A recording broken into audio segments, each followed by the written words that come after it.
Good morning. My name is Javanae Skiba. I'm the voter engagement specialist here at NC Child. This is an exciting time for NC Child as we gear up for this election. And during this time, we really want to focus on promoting equity through voter engagement. One way that we found to do this is through nonprofit voter engagement. Our goal is to really reach and educate voters. And unlikely voters generally are left out of that process, that campaign process. So we have the belief that if we educate the electorate and they have an understanding on key policy issues that they face in their communities, they can actively participate and help change how elections are shaped. We know that many people use services from nonprofits, and when those nonprofits are used to reach low propensity voters, we find that those voters become voters that come back to the polling place again and again.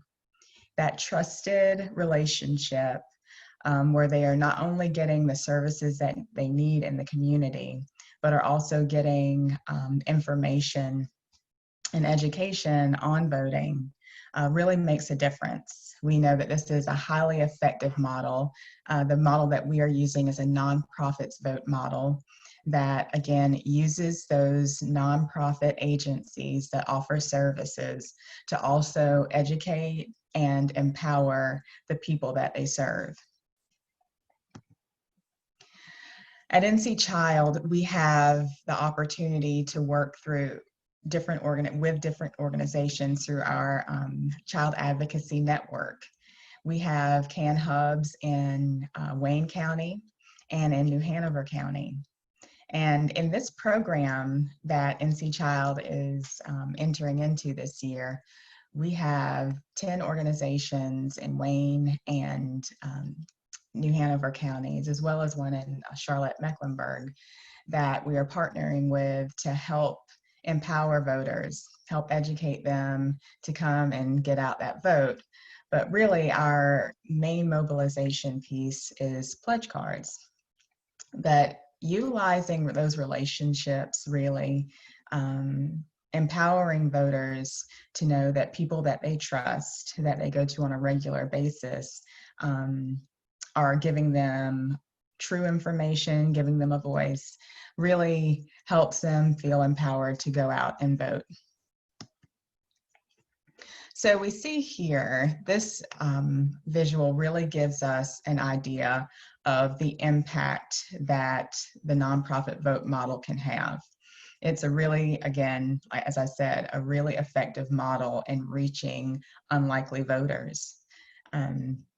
On the right, you'll see this negative feedback loop, you can call it, where people don't vote, so they're labeled as unlikely voters. And then campaigns don't make any contact with them. There's no effort to educate them about what their campaign stands for. So they get left out of that loop, and they don't feel that campaigns are speaking to their needs or even paying attention to their needs. So they continue to be left out of that campaign loop.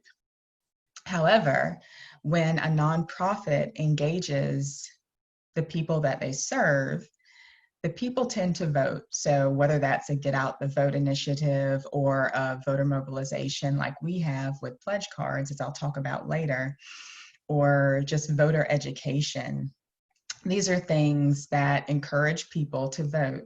We're mainly concerned with or working with people who are registered to vote but don't take advantage of that right. We really want to move into that space with nonprofits and educate them and empower them, encourage them to go to the ballot and to look and see what candidates really represent. When this happens, when they go to the polls to vote, then they're labeled as likely voters, and campaigns really do make that effort to make contact with them, because they understand that these are voters that are going to shape the election. So this becomes a positive feedback loop where we have people engaged with nonprofits that they receive services from, getting great information, and kind of having a way of expressing themselves to candidates, understanding the issues that are really important in their communities and having a voice through that vote, knowing that they have that voice. They become more likely to vote, and campaigns, again, make that contact. It's a positive feedback loop, and that's what we're really looking for, engaging that unlikely voter. So in this work, we really want to make sure that all nonprofit engagement is on a nonpartisan basis. Nonprofits cannot endorse a candidate. So everything that we do with nonprofit voter engagement really is focused on the voter. So we can conduct and promote voter registration, encourage people to vote, which is considered a charitable act. When we educate and encourage voters, it is a charitable act. We want to educate voters on the process. Part of that voter education could be hosting candidate forums, which is so important, and we'll talk a little bit about that later. Distributing sample ballots, and continuing issue advocacy. So if your organization already has key issues that you advocate for, be it quality childhood, early childhood education, healthcare, all of those things, if there's things that you already are advocates of, you can educate your clients on those things and continue that work. That is absolutely appropriate. But what is not appropriate, things that nonprofits cannot do when they engage voters, is endorse any candidate. So if you were in a situation where you wanted to host that candidate forum, which is a great way for clients or voters to actually see what candidates stand for, see the issues on the table, and how those candidates are going to address those issues. To do that in a nonprofit appropriate way, you can't endorse any one candidate. So if you have that candidate forum, you would invite all candidates to come to that forum and make it public. You cannot rate or rank candidates, and essentially that can tie right back into how you host your candidate forum. So questions that you ask in a candidate forum coming from your organization really have to be open questions that allow candidates to really just say where they stand on an issue. Especially when it comes to those issues that you advocate for within your organization. And then also, it is not appropriate for nonprofits to tell people who to vote for. When you're in that trust relationship, as you are as a nonprofit offering services to a community, you have clients that you see on a regular basis that want to know your thoughts on certain issues, which is fine. But what we run into is clients may be asking, well, who are you voting for? Or who should I vote for? That's not something that you can answer. That would be an inappropriate engagement with that client. What you can do, again, is encourage them to vote, educate them on the process, but never tell anybody who you are voting for or who they should vote for. That's considered inappropriate for nonprofit engagement. But I will say there are some things that you absolutely should do when you engage your clients. And when your nonprofit decides to go forward with nonpartisan voter engagement, that would be to utilize our NC Child data cards for candidate and voter education. Now, I have, for example, New Hanover and Wayne County because that's where our child advocacy network hubs live. And any issue that concerns the people that you serve are likely broken down on these data cards.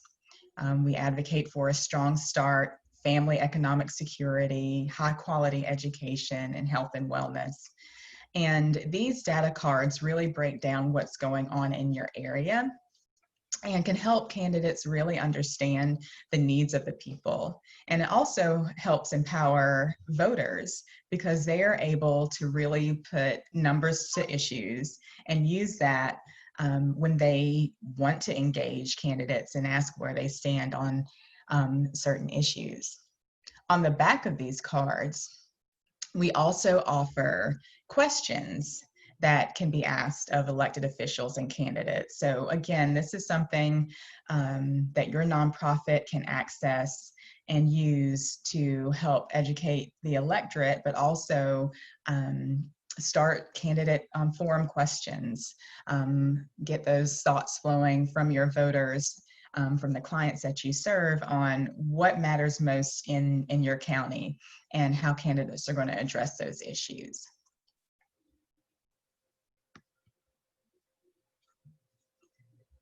Our primary mode for mobilization in our voter engagement program here at NC Child are pledge cards. And we know that this is just one more way for us to support our CAN hubs and our participating organizations in supporting their constituents, the people that they serve. With these pledge cards, we are able to follow up with people as we partner with the participating organizations. We're able to follow up with them via text or phone banking or safely in person, and just give them some tools so that they know that they will be able to get to the polls easily and safely in the election on November 3rd. Here is our pledge card. This is our paper pledge card that we have distributed to our participating organizations in this voter engagement program. This goes to our nonprofits, and on the bottom is the information that your client will fill out. It's really important that we get that mobile phone number so that we can check back in with those clients and encourage them to go vote. But then also on this breakaway card, the top piece is really for them for voter education.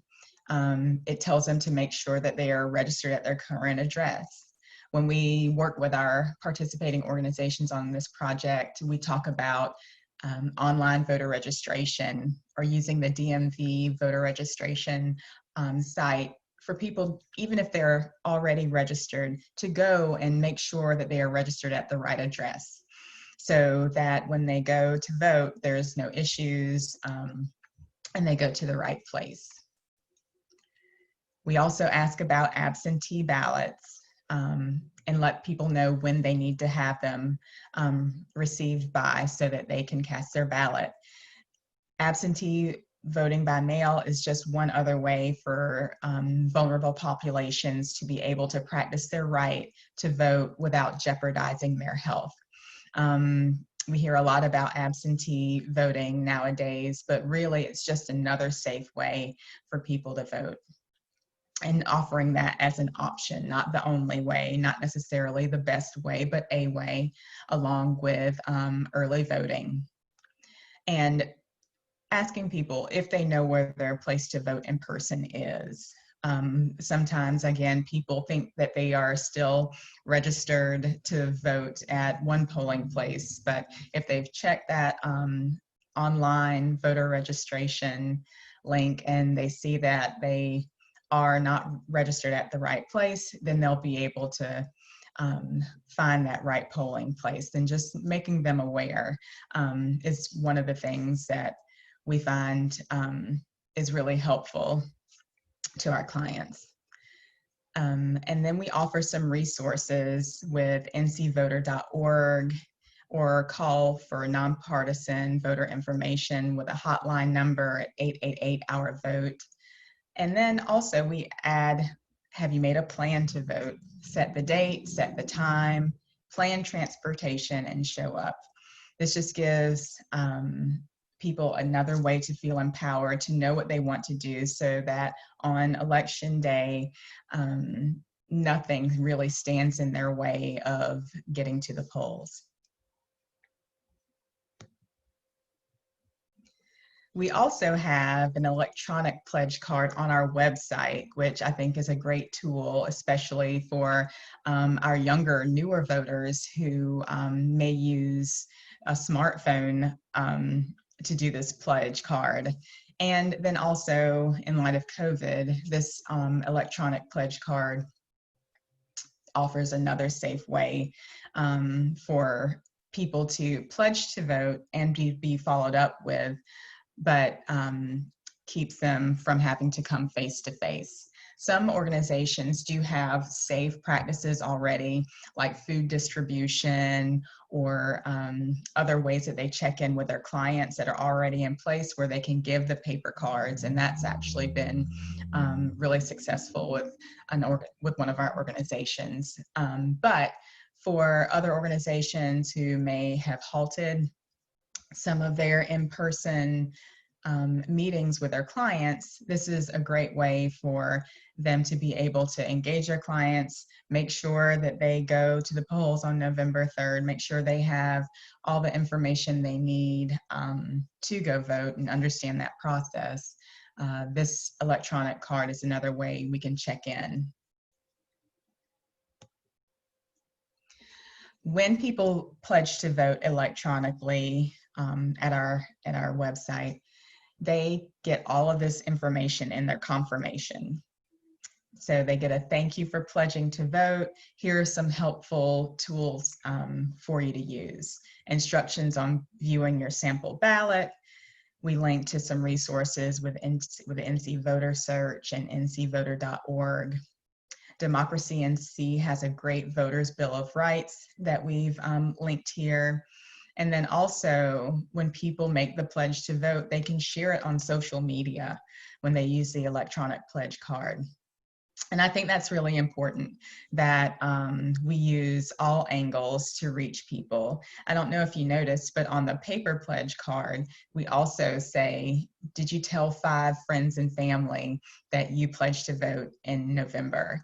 And this is another way to have farther reach and to influence your community to go out and vote too. And also lead people to this electronic pledge card as well. So we're utilizing many tools to reach communities, to help educate and empower our constituents, our clients, this election season. So again, my name is Javonne Skiba, Voter Engagement Specialist with NC Child. Please check out our website, ncchild.org/vote, for our pledge card, our electronic pledge card. If you have any questions, I welcome any emails to jvanete@ncchild.org. That's my first name, Javonne. I thank you for your time, and I look forward to our question and answer session.